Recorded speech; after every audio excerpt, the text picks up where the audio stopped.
নমস্কার বন্ধুরা, সবাইকে জানাই শুভ সকাল। তো তোমরা সবাই তো জানো যে তোমাদের দাদাভাই কল্যাণী এমসে ভর্তি আছে। তো আমি তো কালকে রাত্রে বাড়িতে এসেছিলাম, কারণ আমি কিছু রিপোর্ট রেখে গেছি, সেগুলো নিতে আসছি। তো তোমাদের দাদাভাইয়ের কাছে আমার ভাসুর ছিল, মানে দাদা ছিল। তো ভাসুর এইমাত্র বাড়িতে চলে এসেছে। তোমাদের দাদাভাই এখন হসপিটালে একাই আছে। কি করব, এদিকে আমাকে তো একটু কাজ করে খেতেই হবে, কারণ আমি তো উড়িষ্যা ছিলাম কতদিন। তো কাজের ওখান থেকে ছুটি করে তারপর গেছিলাম, আবার এই যে এখন হসপিটালে ভর্তি করেছি। এখন যে বাড়িতে আমি কাজ করি তাদেরও তো অসুবিধা হয়, সেটা তো সত্যি কথা। এত ছুটি করলে তারা কি আমাকে রাখবে না। কিন্তু মাসি খুব ভালো, আমাকে মানে খুব ভালোবাসে।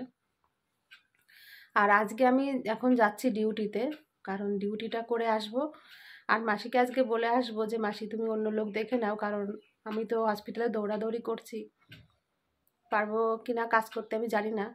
আমি একটা লোক দেওয়ার চেষ্টা করেছিলাম, কিন্তু লোকটা এখন যেতে পারবে না, তাই বলেছে। এখন মাসিকে বলতে হবে যে মাসি অন্য লোক দেখো, আমার কিছু করার নেই। এখন তোমাদের দাদাভাইয়ের কাছে তো আমাকে আগে ছুটতে হবে ওখানে, কারণ ওখানে থাকার মতন কেউ নেই আমি ছাড়া, তো আমাকেই ছুটতে হবে।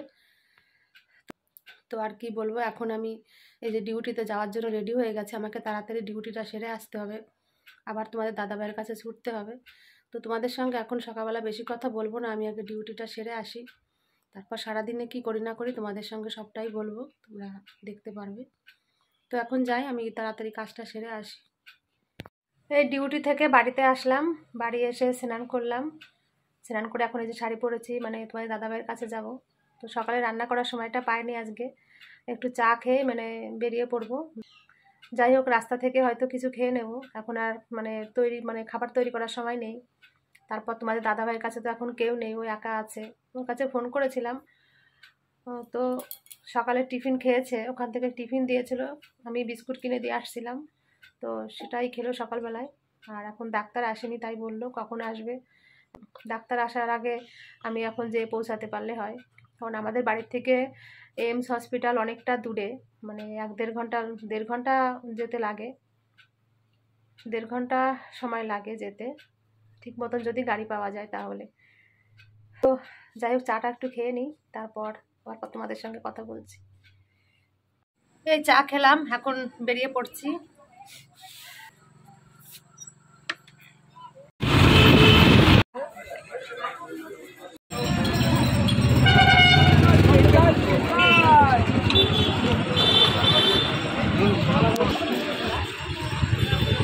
এই চলে আসলাম এখন এমসে।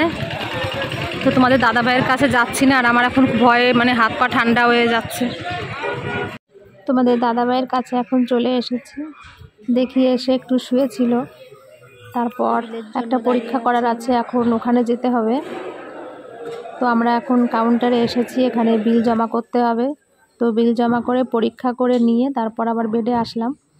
আজকে একটা বুকের এক্সরে হয়েছে, তো সেখানে অনেকটা লাইন দিয়ে বসে থাকতে হয়েছিল, আর তারপর পরীক্ষা করে নিয়ে এসেছি। এখন এই যে খাচ্ছে, এটা দুপুরের খাওয়া। আজকে যে এক্সরেটা করেছে এটার জন্য না খেয়েই ছিল, তো এখন এই যে ভাত খাচ্ছে। কিন্তু উড়িষ্যা থেকে লিকুইড খাবার খেতে বলেছিল, এখন তো আর লিকুইড খাবার খাচ্ছে না। এখন এখানে দেখছি নিরামিষ ভাত দিয়েছে, পনির দিয়েছে, আর একটা কি তরকারি দিয়েছে, ডাল দিয়েছে। তো এটা তোমাদের দাদাভাই এখন খাচ্ছে। আর সকালে একটা ডিম সিদ্ধ দিয়েছিল, আর কলা আর ব্রেড দিয়েছিল, এই টিফিন দিয়েছিল।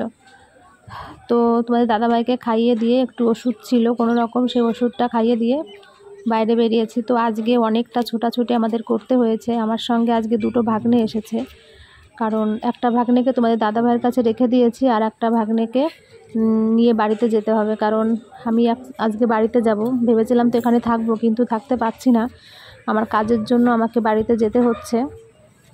এদিকে যেখানে আমি কাজ করি সেখানেও মাসির খুব শরীর খারাপ, তো আমাকে বাড়িতে যেতে হবে এই কারণে।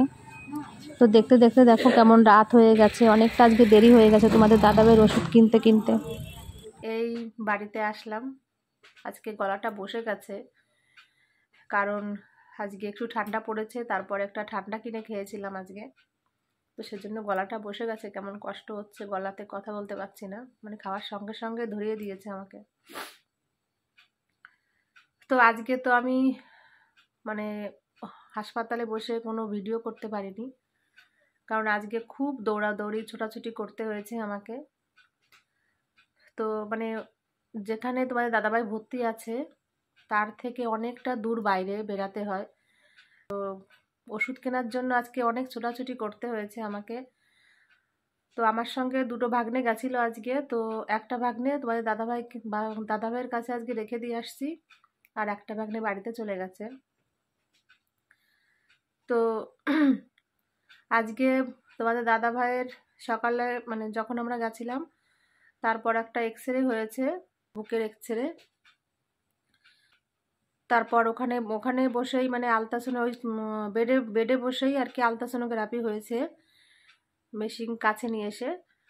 আর তোমার ইঞ্জেকশন কিনতে বলেছে ডাক্তার, প্রোটিন ইঞ্জেকশন যেটা।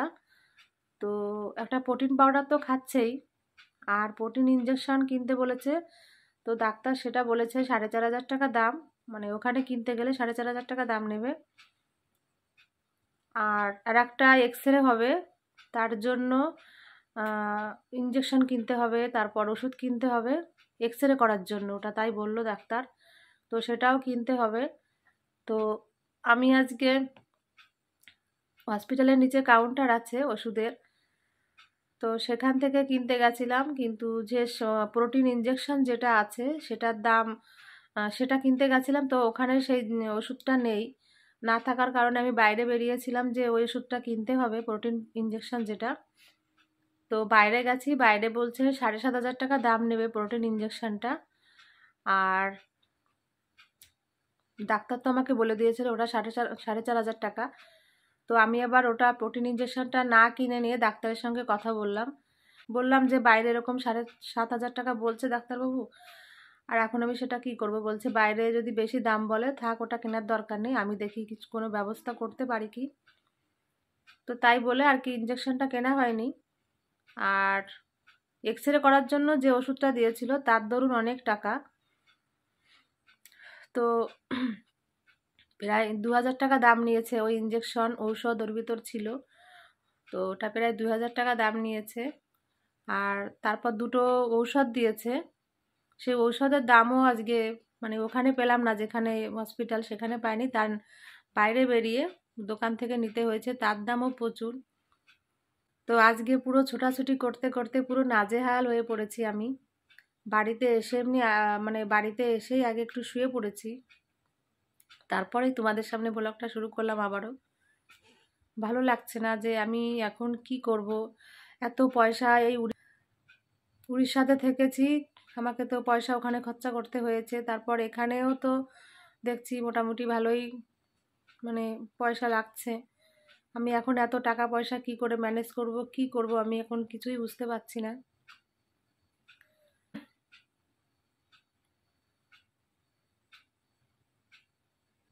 আর একটা প্রোটিন ইঞ্জেকশনের দাম 4,500 টাকা করে। ডাক্তার বলেছে বাইরে কিনতে গেলে 7,500 টাকা সেটার দাম নেবে। তো এখন এত পয়সা আমি আর পেরে উঠছি না, সত্যিই তাই। আমার বাবার কাছে বলতে বলতে আমারও এখন আর ভালো লাগে না, খুব কষ্ট হয় এখন বলতে।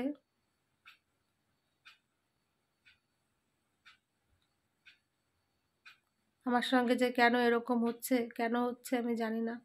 এত ছোট হতে আমার আর ইচ্ছা করে না, বাবা মার কাছে এত ছোট আর সত্যি ভালো লাগছে না আমার। এখনো তো ডাক্তার বলেছে যে সমস্ত পরীক্ষা মানে প্রথম থেকে যত যত মানে রিপোর্ট আছে আমার, একদম প্রথম থেকে সমস্ত রিপোর্ট আমি নিয়ে গেছি, সমস্ত রিপোর্টগুলো ডাক্তার খুঁটে খুঁটে দেখছে। তারপর এখন আবার বলছে যে মানে রিপোর্টগুলো আবার নতুন করে করা হবে। মানে এক্সরে তো হয়েছে, আবার ইন্ডোস্কোপি কোলোনোস্কোপি মানে সমস্ত রিপোর্ট করতে হবে। এমআরআই শুধু করতে হবে না, আর বাদ বাকি যত পরীক্ষা আছে সমস্ত পরীক্ষাই ওখান থেকে করবে, তাই বলেছে ডাক্তার। এখন কি করে কি হবে জানি না, আমি তো ছুটতে ছুটতে মরে যাচ্ছি। আর এদিকে কাজের জন্য আমাকে বাড়িতে আসতে হচ্ছে, আমাদের বাড়ির থেকে কল্যাণী অনেকটা দূর। তো সেখান থেকে ঝাঁপিয়ে ঝাঁপিয়ে আবার আমাকে আসতে হচ্ছে এই কাজের জন্য।